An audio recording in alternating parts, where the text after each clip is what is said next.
Good morning, everyone, and welcome back from our last break. We hope that you had a nice short break and ready to listen to the last presentation of the day. Our next presenter is a member of the training unit of the Developmental Disabilities Division of the Department of Health and will be giving us an overview of supporting families LifeCourse framework. Here is Mr. Mike Higa. Take away, Mike. Hi, good morning, everybody. Thank you for joining us today on our quarterly transition meeting. My name is Michael Higa, and I am with the Developmental Disabilities Outcomes and Compliance Training Unit. And so today, what we're going to be going over is I'll be giving an overview of the Supporting Families LifeCourse framework. So after today's presentation, hopefully we'll be able to do two things. So hopefully we'll be able to identify historical information on the creation of the Supporting Families LifeCourse framework, as well as recognize three of the guiding principles of the Supporting Families LifeCourse framework. So going through life and, being a part of a family, being a part of a community, we learn that having people around us and this community to be able to workshop and to talk to and to be able to problem solve with is imperative to be able to navigate around our lives, right? Because sometimes we face situations that maybe we don't know how to deal with, and we know somebody that maybe has had experience going through this. So it's important for us. And the Supporting Families framework was created by families for families from a Wingspread report in 2011. And it was developed in Kansas City, Missouri, and mastered by the University of Missouri at Kansas City. And what had happened is a group of diverse national and state disability leaders met and developed recommendations on the types of supports that families might need. So in conjunction with the DD Council, Hawaii's Developmental Disabilities Division are currently practicing in this community of practice. So what is the Supporting Families framework, LifeCourse framework? So it always starts with the person in the middle. So it starts with the person in the middle and who is always surrounded by their families, right? So we want to make sure that we're talking about integration. And when we think about life and life dynamics, we realize that, life, there's different domains that are very important for us, to keep track of, whether it be things like daily life and employment, being social with our friends and spirituality and the things that we believe in, as well as being safe and secure at home and in the community, and to even just be integrated into our community, right? And not isolated, and healthy living to make sure that we're able to participate in a meaningful way, right? And citizenship and advocacy to have that kinds of self-determination. And that type of support is provided in three different ways: through goods and services, discovery and navigation, and connecting and networking. And so supports, they appear in different forms, right? They have natural, and paid supports.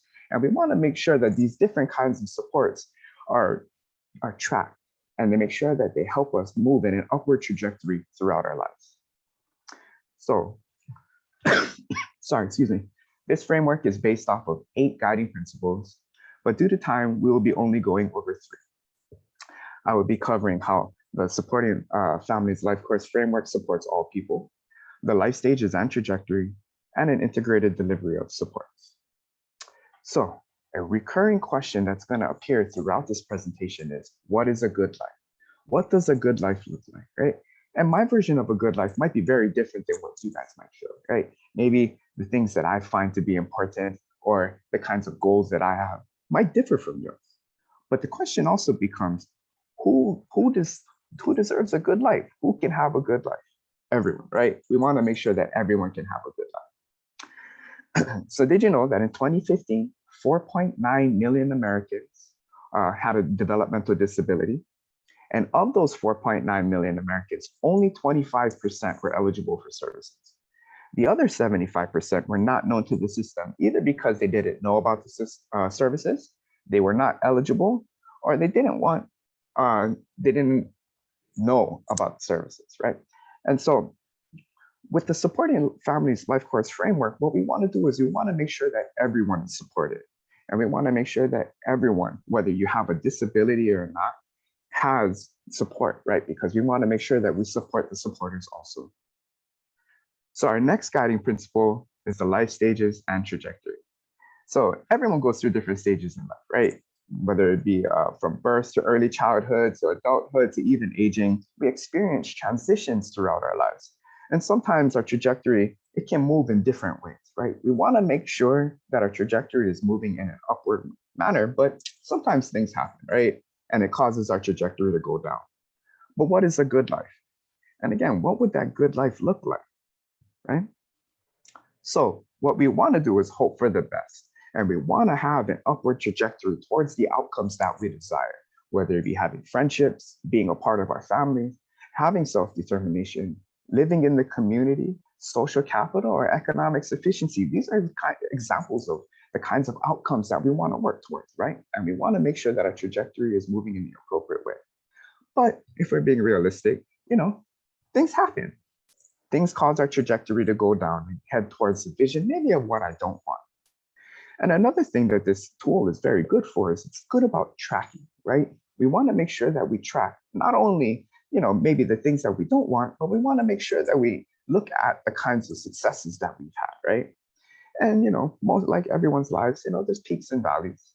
Maybe we get to experience all kinds of different things throughout our lives. And as we transition, we want to make sure that we keep track of of what's made us be us, right?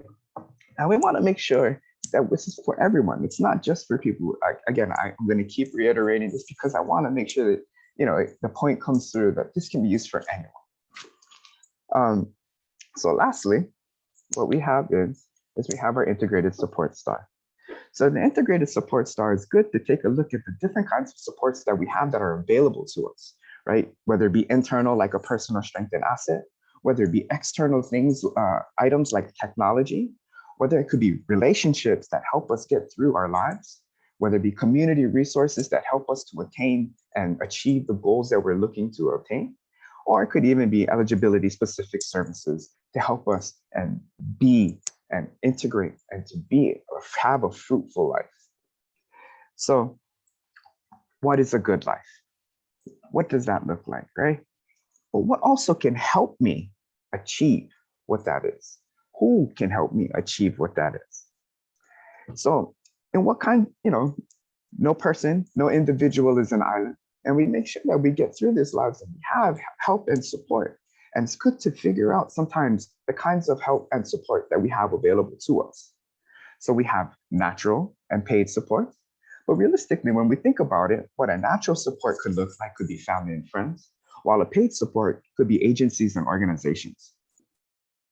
So services and supports, they constantly evolve, right? So traditional or previously, maybe a person existed within the context of the family and then transitioned out into an institution.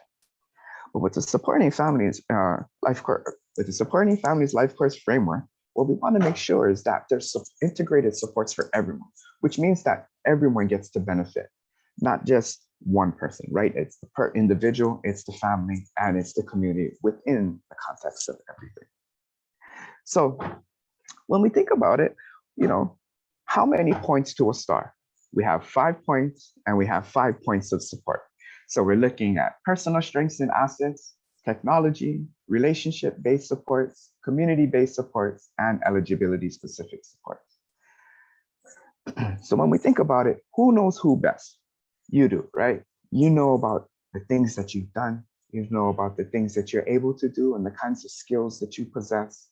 And the kinds of things that you're able to bring to the table to benefit the people around you, because we want to make sure that we're living an integrated life where we're supporting everyone and everyone having that reciprocal relationship.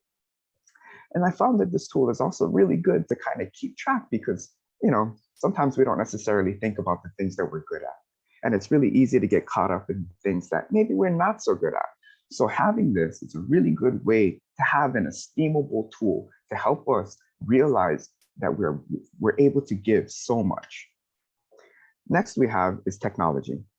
So there's, in this day and age, technology is everywhere and it's such an integral part of life, right? From simple things like toasters and alarm clocks to things like assistive technologies, which can help us communicate, help us move around, internet and computers to help us learn and explore.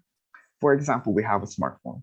So I'm sure everybody probably, like smartphones they've turned into such an important part of life, right? It accesses my phone as well as my TV, as well as my computer.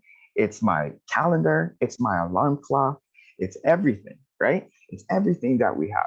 And I want to make sure that I use this in the best possible way that I can, right? And make sure that we're being efficient. And so these kinds of technological supports are the things that help us move forward in our lives and help us be of support to others. So we make sure that we're at work on time, or we're picking up our family the time that we're supposed to pick them up, right? It's very important. And next, we have relationships. As we've talked about earlier, no individual is an island. We make sure that, and it's very good, and it's important for us to realize that we're not alone, because it can be, sometimes life can be daunting, right? It can feel like, I'm all by myself. Oh, I don't have anybody to help me. But in reality, when we look at it, we can see, if we put it on paper, it's a lot easier to recognize the kinds of supports that we have, whether it be friends, family, close personal relationships like neighbors or bosses, pastors, coworkers, these people that are there that we can lean on and that we can learn from and that we can have to help us navigate through life. We also have community resources, right? So there's things out there that we can use to help increase the productivity and to increase our good life, right? We have schools and libraries to help us learn. We have police stations and hospitals to help us, stay healthy and safe. And even places out in the community that make us feel good, right? Like going to the park or going to the church, or for me, going to the grocery store. Because I like, because I want to make sure that, the grocery store brings me a lot of joy. That's where the cookies are, right? So I want to, with the supports out in the community, we have so many things available to us that sometimes we don't necessarily think about. It's not the thing that's the forefront of our mind. So when we put it to paper and we use the tool, we're able to see and realize, oh yeah, that's right. We can go to the park. Oh, that's right. Maybe they might like the library. We can go and rent DVDs, or we can access the internet, right? So it's places that we can go to help and enrich our lives. And lastly, we have our eligibility specific services. Of course, right? Like, if we're being realistic, these are supports that, individuals need, right? Whether it be food stamps to be able to eat healthily, whether it be housing vouchers to make sure that they're well integrated into our communities, whether it be DD services to ensure that they're a part of and having self-determination, right? As well as Medicaid and Medicare to make sure that everybody's healthy and safe, right? Okay. So so who deserves to have a good life? Everyone. Everyone deserves to have a good life. And the LifeCourse framework is a way to kind of track this. I myself was a case manager for the Developmental Disabilities Division for 3 years. So I was able to see and use these tools and really see how it can help to create an enriched life. So since 2019, as I've mentioned, I was a case manager, that this LifeCourse framework was implemented into our yearly ISP. And it was used as a way to help talk story, right? So we can go through all the different types of tools that's available to be able to really dig and dive in and really see what the goals are, what the outcomes might be, right? And then we get to have this person-centered planning because we get to have a real in-depth and holistic kind of idea of our participants and of the people in our lives, right? And, it's used in the ISP, but that doesn't mean that that's its only function, right? As you can see, it can be used in a plethora of different ways that you can, track all of the different, maybe whether you're having an issue, how do I figure this out? You have ways to look at it and figure out, if I use my support star, maybe I can use the community resources. This could help me navigate around this problem. And, since it's person-centered planning, it's adaptable and can be used with anyone, right? And even if it's using within your families, it's a way to talk story and to get people to talk, to open up and really dive in. Because sometimes, when we focus only on what's on the surface, we really miss the rest of the iceberg. So, but what good is this information if we don't share it? We have more information on the Supporting Families LifeCourse framework on our website. And previously, I also, if you look in the chat, I dropped a few links as well as the PDF for our presentation. And I'm really excited to introduce our next speaker, Liana Arnobit, who is going to show and share her mother's perspective using one of the principles that we covered today with her amazing son, Paulo. Liana, take us away. Thank you, Mike. So again, good morning, everyone. My name is Liana. I am the third wheel of the training unit of the Department of Developmental Disabilities Division, Department of Health, and I'm also a mother to a wonderful 23-year-old young man who likes to be called Paulo. And I'm here to share with you our story. Learning objective for this presentation are the following. State the reason for using the integrated support star, list the eligibility specific supports in Paulo's star, and to identify the weak points in Paulo's integrated support star. So to give you a brief background about our story, Paulo has been diagnosed with autism spectrum disorder since age of 4 and has been with the Department of Education since. His last eligibility year was in the school year 2020 to 2021 when he aged out at 21 years old. Being in the spectrum, he has challenges with social interactions, communication, and understanding social cues that impacts his learning and his behavior. He joined the middle school a social group called Best Buddies. If some of you are not familiar what Best Buddy is, Best Buddy group is something in the school that he gets paired with a general ed student peer and would be meeting during lunch and after school social activities. He enjoyed these meetings as he has friends outside of his special ed fully self-contained classroom. I have seen so much growth in him since joining Best Buddies. Around this time, I also have worked closely with someone from the Hawaii Disability Rights Center who assisted me and supported us on all our IEP meetings. On his third year of high school, he got eligible for services at the Department of Vocational Rehab. As part of his transition planning, he attended vocational and work adjustment training program, or what we call VWATS classes, once a week as part of his curriculum. There, he was taught skills such as filling up a job application and building his resume. He also participated in their summer youth employment program for 2 summers. Unfortunately, a one-to-one support is not provided at this program. But with the help of the school, we were able to get his one-to-one to join him at the work site. Now, the continuous challenges at the work site has me seeking services outside of DVR because he needed that continuous one-to-one support at the work site throughout the day. So I applied for DDD services. It was a long, lengthy process, denied twice, and finally got eligible the third time in 2019.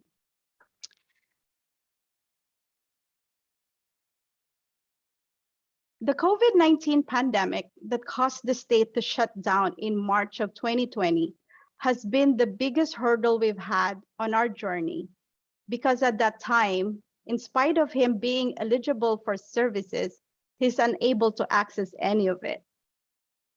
It was hardest for Paulo because after that spring break, students were not able to go back in person. He didn't have the closure as he turned 21 on October that year. We were confronted with challenges of creating learning opportunities for him, be it a life skill or a job skill. As a family, me, his dad, and sister became his one-to-one support. I became his PAB worker, his community worker. I also tried to seek out resources in the community. And luckily, I found a small office that allowed him to do volunteer work, doing data entry, scanning, and shredding, which is in line with his IPE goal of working in an office.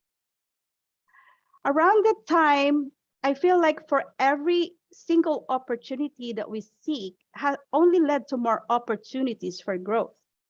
For instance, with the schools being closed at that time, Best Buddies has continued on and transitioned to just doing virtual Zoom meetings. This has helped Paulo, though, to continue with that social connection. One time I had a conversation with the program supervisor of Best Buddies and asked her that I hope that Paulo can just continue being in the Best Buddies even when he's done in school. He was turning 21 that year in the middle of the pandemic. Best Buddy was only accessible while he was in school. And these young adults just gets cut off from that social connection. And Paulo's only friends are his school friends. And this is how Best Buddy Citizen was created. It was born during the pandemic. Its members are out of school youth, 18 and above.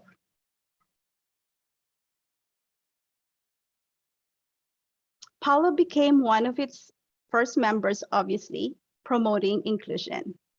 Now, Best Buddies is expanding and to reach out to local nonprofit organizations for job training and employment opportunity. I also sought social group sessions that were covered through my medical insurance. And through this, we found out that he was actually qualified for ABA support services. And through his volunteering at that small office, he was able to continue on as a paid employee, even if it was just for a temporary basis. So even if Paulo has eligible support services, it didn't matter at the time. No one expected a pandemic, but it happened. Everyone practically have to change how they live their life, from simple things as how you exercise or you work out to how you go to work. People just learn to be creative with whatever resources they have at the time and to just adapt. My experience of using the LifeCourse framework goes a few years back, around the time when I was trying to apply for DDD services and it wasn't quite going well for us. This star in particular has been proven useful at this time as I try to look for supports and resources outside of DVR and what's only available for us at that time. So I want to show you how I use the star. So I have Paulo at the center of that star, and then I look at the different points of that star, each point representing a domain or area of support, and I just started making a list under each domain. So I started with Paulo's strengths and assets. He's friendly, engaging. He likes social connection. He likes his routine and schedule. So he's punctual. He has good computer skills. He likes working. He's funny, and he likes music. And as I move on to the next point of the star, which is the technology support, I can see, and I didn't realize it at the time, that I actually have a decent list there. And I have Alexa at the top of my list. Alexa has helped Paulo deal with a lot of anxiety at that time. During the pandemic, he gets into these fixations and perseveration, asking his WH questions, his why questions, like why he is not in school, why he cannot see his friends, why he's not having his dance class, his acting classes. He would ask Alexa, what is COVID-19 virus? What is the pandemic? And the list of questions goes on and on throughout the day. But fortunately, we have Alexa, and Alexa has been patient in answering every single one of his questions. The Zoom has been actually pretty useful for us because it continued with that social connection with his best buddy peers, even though if it's just in front of the screen. The cell phone, which he just normally used to something else, which is just listening to music or just taking pictures with a camera. Now he's learning to text his friends and even actually make phone calls and have a good conversation. And just to continue working on his life skills, I listed kitchen appliances there, such as a rice cooker and air fryer, for him to be able to continue on his life skill of cooking simple meals. As Paulo is a visual learner, computer and surfing in the internet has helped him understand what's happening around him. He saw images and videos of what COVID pandemic looks like, what social distancing means, and has actually supplemented what Alexa is already telling him. And as he likes music, he likes to sing. And so he has his magic sing or karaoke as a fun activity. When I look at our relationship domain or area, I realize I have a short list here. We just have to rely on our family, our quarantine bubble. Me, daddy, and sister. I added his best buddy peers there, even though he just sees them virtually once a week. And I actually added there on my list my advocate from HDRC, which already have a good relationship even before the pandemic and has supported us through all our transition meetings with DOE, DVR, and DDD. Now I know I have to add more in that list. So even though the other people on that list is not, the relationship haven't been even started yet, or we haven't established that relationship, I just keep adding on that list because I know those are the things that I need to work on. So he has the RBT and the BCBA as that serves as support for him as he starts his ABA therapy. And as he transitions to be an adult, we need to find and establish a relationship with an adult primary doctor.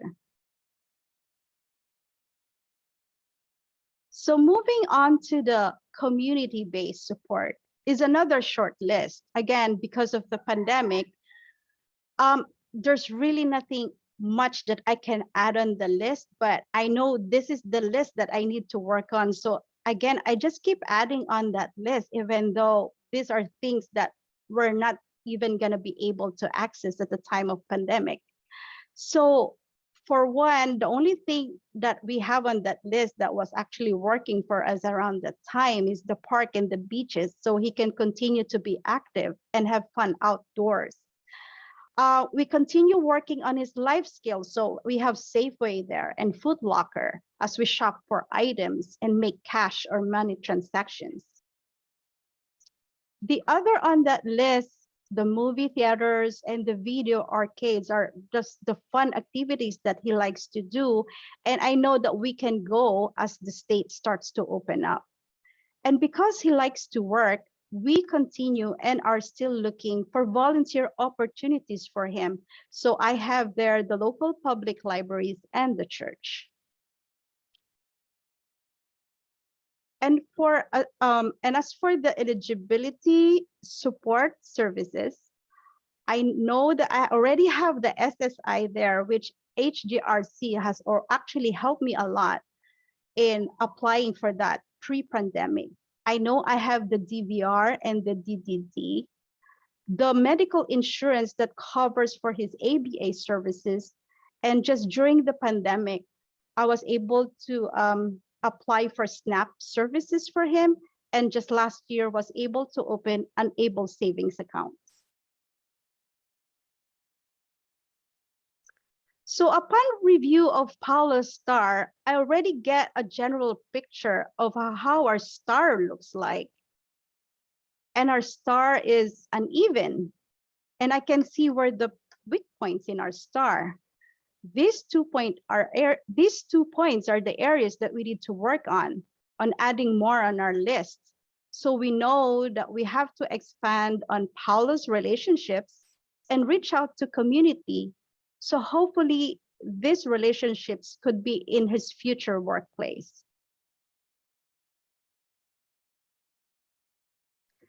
So in closing, the star has been and is a useful tool in answering questions to different life situations. It can be used for other purposes, not just for anyone, but for anything, such as planning for your retirement. It keeps us on track on what we need to work on or what's our next step. And just from my personal experience, from one parent to another who is going through a similar situation, you don't have superpowers. So, don't expect yourself to do everything all by yourself. It's okay to ask for help because if you don't ask, no one will know. And lastly, be kind. Be kind to yourself and to one another.